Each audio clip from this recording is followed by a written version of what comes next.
Hey everybody, Dave here, and I want to send this quick video message. And this is actually my first video message of the quarter, and so this is also my welcoming video message.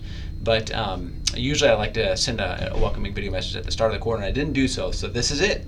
Welcome to the class. I'm stoked to have so many people still part of the summer quarter with us in PE 108, and so.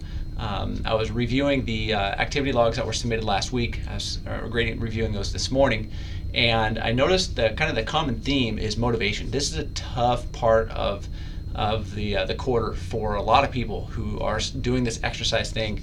And I got to be honest, sometimes when it's hot outside and you're having to do this work, I just, quite frankly, this morning when I was exercising, I was just tired, man. I mean, it's hot out, the sun is zapping all that energy.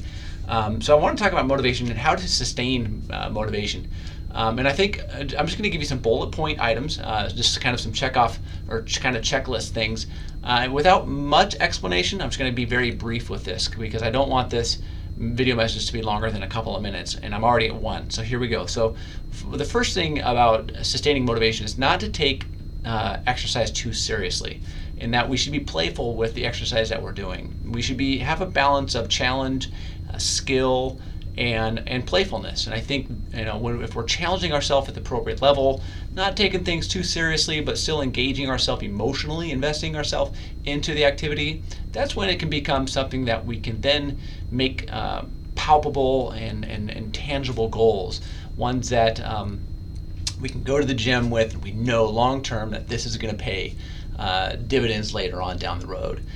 So playfulness is really an important part of my life, and how I do playfulness is challenging myself on all my running. Now I run a lot. I probably run between 3 and 6 days a week, depending on the week, depending on what I'm training for.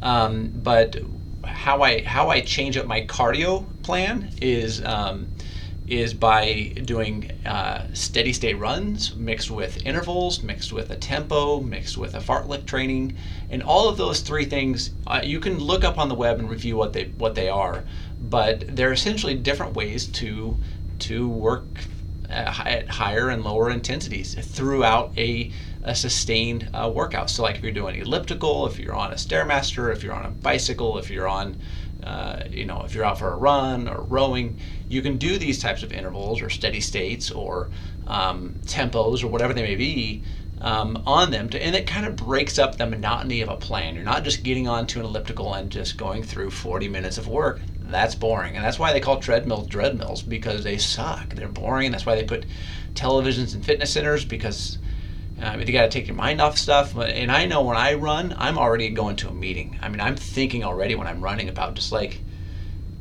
life. And I was reading some content on running and cardio-based activities, and it was talking about how much thinking we do and how we become artistic and when we're performing steady state aerobic work in our minds. And not only are we artistic, but we're also much more mindful, and we are we're critical thinking, and we're analyzing, and those are healthy places to go when you are doing cardio work. So that's my encouragement to you, is to break up the monotony of your training plan into intervals. And intervals typically will begin after 10 minutes. So start your workout for about 5 to 10 minutes, and once you feel like you've hit a good flow, now you can start. One example might be 1 minute on, 1 minute off. So you work hard for a minute, and then you do easy for a minute. And if you do that for 10 minutes, you're already at 10-minute warm-up plus 10 minutes of the hard and easies, and then you're going to be doing a total workout of 30 to 40 minutes. So, and you mix it up. Do interval Tuesdays and then tempo Thursdays or something like that. So you're kind of being playful with your cardio routine there. Also, someone was mentioning their injury mixed with. She said she had knee problems with her running, and also motivation, I think, may have been mixed in there as well. But whenever I have issues with my knees or my shins or my Achilles, or any of my I'm also a personal trainer on the side, so if any of my clients have any of those issues, we train a lot at Hudson's Bay High School, and a lot of the local high schools around here actually have now turf. And so on that turf on the infield, I have my clients do barefoot running, and that's a great way to do a cardio workout, all the while landing naturally and you can even do intervals on on the grassy infield. I think on the yellow line, that perimeter is probably, I'm going to guess, 300 meters or so all the way around. And you could do, like, on the long lines you do a hard tempo, and on the short lines you do something easy. And so, maybe 20 minutes, something like that, or you can go diagonally across the field, whatever it may be. But I do a lot of stuff barefoot because it's just kind of playful, brings out the child in you, and it mixes things up, kind of makes you look forward to something new.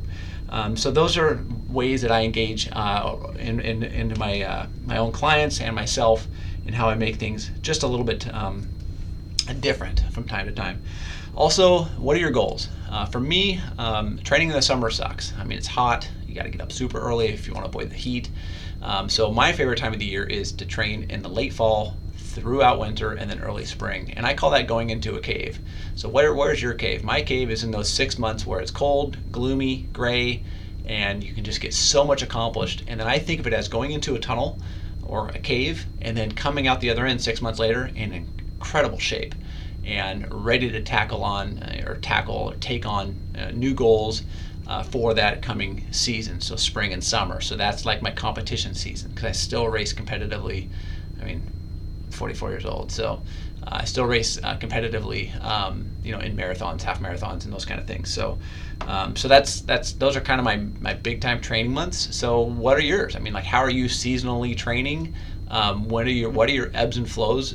You should have periods where you're taking it easy, and you should have periods where you're working pretty hard, and you should have those periods kind of ingrained also throughout your week. And that's really what a good fitness plan will entail or include. For example, my week typically consists of a long run on a weekend, 15 to 20 miles, and then my midweek runs are 6 to 8, 6 to 10, something like that. So how are you challenged? What are your ebbs and flows in your own plan? Looking at your calendar of your plan, what are your cycles, and what are when do you have your hard days, your easy days, those kind of things. I know when I was doing bodybuilding in my late teens, early 20s, I did that for about 3 years, and you had to have the same thing there. You have to have a lot of balance. You can't go to what I call go to the well.